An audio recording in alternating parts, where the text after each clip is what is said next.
Hi and welcome. In today's video, we have Muslim Taibji from a company called Aproio, describing what a medical Internet of Things or medical connected devices, what they are and how they're used and how they're developed. Aproio is a contract engineering firm based out of the Bay Area, and Muslim is the CEO and founder of Aproio. Muslim has been in the industry for well over 40 years, and during that time, he's worked on well over 200 projects. Before we get going on it, Muslim, can you just give us a little introduction about yourself and about your company? Yes, sure, Ron. As mentioned, I have many years of experience in medical product device development. And in that period of time, I worked on several 510(k) submissions, IRBs, product certifications, brought many products for commercialization. And in that period of time, as we have worked on these many projects, we, of course, as an organization, have amassed a huge amount of knowledge that we can now pass on to people like you when we want to do some specialized design. And one of those specialist designs is in medical IoT, which we will discuss further during this podcast. Great, Muslim. Thank you so much. And I understand from our discussions that you have a solution for a medical Internet of Things for medical connected devices where you can, assuming that a prototype of the device is actually available, that you can get an MIoT network up and running in as little as 6 months and for less than $500,000. So that sounds pretty interesting. We'll talk more about that later. But before we do, could you please just give us an overall description of what an MIoT network looks like and how it's put together and how it operates? Yes, Ron. Device that you want to connect to the internet, of course, you're very familiar with the terminology IoT, Internet of Things, and we're extending it by saying, how would we apply it to medical IoT or medical Internet of Things? There are primarily 4 pieces that need to come together. There is the device. A device may be a patient monitoring device that may be in the home, in an ICU, or an ambulance, depends where your location is for your particular device. And the objective is to take the device and connect it to a cloud service. In order to do that, we would design a custom board based on our deep knowledge and experience, a board that would consist of Wi-Fi network, a cellular mobile phone network, and if required, a GPS and Bluetooth. Once we connect that particular board to your device, we would then using encryption and relevant infrastructure requirements around cybersecurity, we would connect it to the cloud, to maybe an Amazon server or a Microsoft Azure server, and of course, keeping in mind any requirements for HIPAA. The data can then be moved seamlessly in both directions, primarily to move data up, and maybe it's the other way around if there's some interaction required or you're downloading software. Once the data is in the cloud, we use one of our open box solutions, which consists of a database which can scale to millions of patients if you like. Primarily, we would connect each device or each patient to a node in that database. And from there, you can take advantage of doing analytics, taking the data, looking for trends, and through a web application, we can provide you the data. On another side, we could communicate between the service provider, the physician, the nurse, and the patient in case of an emergency situation, for example, or just to get some directions out to them. Or we can connect to a hospital information system and gather that data and put it into the hospital HIS system. Okay, great, Muslim. Thank you for that. So essentially, we're talking about 4 separate components. We're talking about the device itself. We're talking about the communication infrastructure. That could be Wi-Fi, maybe it has GPS, that could be cellular, et cetera, depending upon the application. And then you have the hub, the data hub itself, where the data is stored in the cloud. I guess it can be stored locally as well. all the surrounding infrastructure that it needs for culling the data, managing the data, securing the data, et cetera, and then an output for that, whether it be to the care provider or hospital information systems or something along those lines. So we're talking those four components. So assuming that we have the first component in place, like we mentioned before, where we have a medical device or a prototype of one that's up and operating, and you're pretty confident with the way that form factor is going to look, you're saying you can get the other three functionalities up and running for in about 6 months. So can you describe the process, why you're able to do that so quickly and maybe even quicker? You mentioned before you think you can potentially do it faster. And then after you're done with that, I might delve into like what it would look like if somebody was just doing it greenfield without any of the experience that you have and kind of the things that you bring to the table. Yes, Ron. So of course, it all comes back to what is your experience level and what is your knowledge level in a particular domain.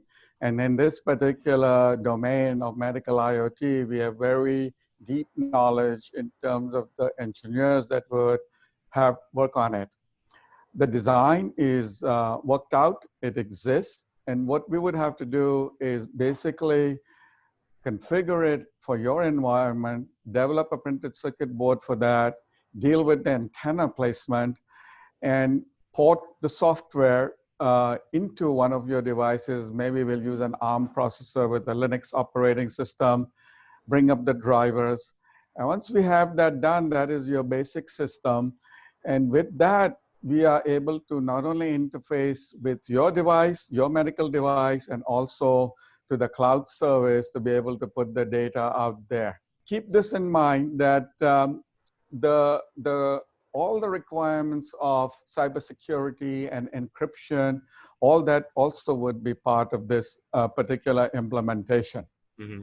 And that is the main reason, Ron, we can pull this off in a very rapid way, is relying on our experience. And one more thing that could happen in the same 6-month period is get the approvals, what's known as the PTCRB approvals for cellular networks. Great, Muslim. Thanks so much. So I guess what you're really talking about are out-of-the-box solutions that are mostly completed, but that are highly customizable to a given situation.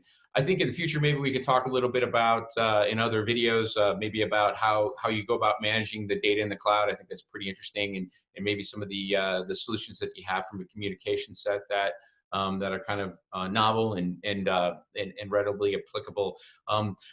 We'll save that for later, but for now, if you would mind, could you describe to the audience what the solution would look like, or the resources that we required if somebody went about this from a greenfield perspective, kind of starting on their own, the time and commitment and man hours or headcounts that would be required to do that, and why that would take a lot longer time and cost a lot more money. Yes, Ron. Having done so many projects over this career and having specifically worked on medical IoT, it requires about 3-4 engineers to pull off this particular part of the project. The software engineers, there's electrical engineers, verification engineers. And if you have done it and you have the knowledge, you can move at a very different speed. As opposed to, let's say, you need the same number of people through an internal team or another consulting team, all good, experienced people in electrical and software engineering, but not necessarily having the same domain experience. And I would suspect at that point, that could easily become a year's project, because there are so many requirements you need to meet around cellular networks. And what we are saying is, because of our knowledge, we can get you there in what we call in golf a hole and a half, meaning one cycle of design and some minor iteration gets you there. If this is brand new and you have to come up with a new team, I suspect you'll probably want to go through 3 iterations before you can get the cellular portion and all certified. So Muslim, when you're saying hole and a half or stroke and a half, I guess what you're saying is you're truncating the development process, because what you bring to the table from the out-of-the-box solutions and experientially means you can go through a much fewer iterations when you would go ahead and actually develop the product. The hole and a half concept is trying to minimize the number of iterations. And what we're saying is that we would do the design. That would be the first part of the whole and a half. And that would be the complete design. And through some minor iterations as required, we would convert that into a design that can be taken for PTCRB certification. And most likely could go into manufacturing, though sometimes that may not be possible. But in general, we would get it done in 1.5 iteration, if you will. As opposed to if you don't have the same knowledge, it might take you 3 iterations to get it done. And of course, you do add a considerable amount of time and expense going through labs and all that. Okay, I guess that makes sense. So if we were to use an example, if you took the board, for instance, and you were able to get that done in a single iteration with some minor modifications, or the whole and a half, that would save you a lot of time and resources, versus if you try to do a greenfield on your own, you're talking 2 or 3 iterations, each iteration probably running you, 6 to 8 weeks, potentially longer. Is that about right? Yeah, it very well could, because you can think about the time that's required for the design reviews, the fabrication time, the bring up time, and then going back, looking at lead times to get yourself back into the labs for testing. So that could easily be 6, 8 weeks. And that may have to be in an expedited manner so you don't lose any time. Great. Muslim, would you care to take a stab at budgets? I know everything's a little bit variable, and obviously things change, but would you care to take a stab on what it would take for the 6-month effort to get the MIoT network completed? So if you work with what we have, meaning the operating system, the ARM processor, the designs that we know of, how we have taken care of grounding issues, antenna issues, and you keep it limited to an application that takes the data coming off the device and sends it into the cloud, more in a demonstration mode, then something like that over a 6-month period is probably somewhere in the $400,000 to $500,000 range. And keep in mind that as the application requirements get better understood, then we can figure out what is the extra cost required to fully implement your particular device into this medical IoT network. And of course, I'm also saying that we would meet not only the PTCRB requirements, we'd be meeting other EMC, FCC requirements, and also anything to do with electrical safety for medical products, and the software standard 62304 would be included during this period of time. For those in the audience that may not be familiar with the PTCRB requirements, can you just go over that real quick? Yes. So all people who have cellular devices, mobile phones, other devices, they all have to meet PTCRB. The interesting thing is that you need to show an efficiency of 32%. And that is very difficult to do for people like us, because of if you try to put it in a small box like a telephone, you will never make 32% efficiency. You'll be more like 11%. Mm-hmm. Large phone companies have agreements where they can get away with 11% efficiencies, and that's the reason they can make it nice and compact. For us, we can meet the requirement, but not in a very compact device, because you do have to accommodate antennas.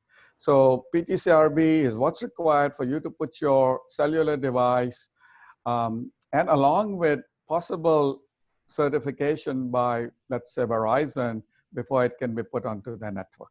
Okay, Muslim, I'm just going to summarize what we discussed so far. So Aproio is bringing to the market a kind of out-of-the-box solution that is customizable, that allows a device to become connected to the internet, become a medical Internet of Things device. This is essentially your work. It covers a span of 5 to 6 months and costs roughly $400,000 to $500,000, and you're going to provide them with essentially the communications protocol, and then also the handling of the data in the cloud itself, and then whatever output that might happen to be of that data to either the hospital information system, to the caregiver, or even to the patient itself. Sounds like a pretty compelling offering. Is there anything else you want to add before we sign off? Yeah, I think we have primarily discussed all the technical aspects here.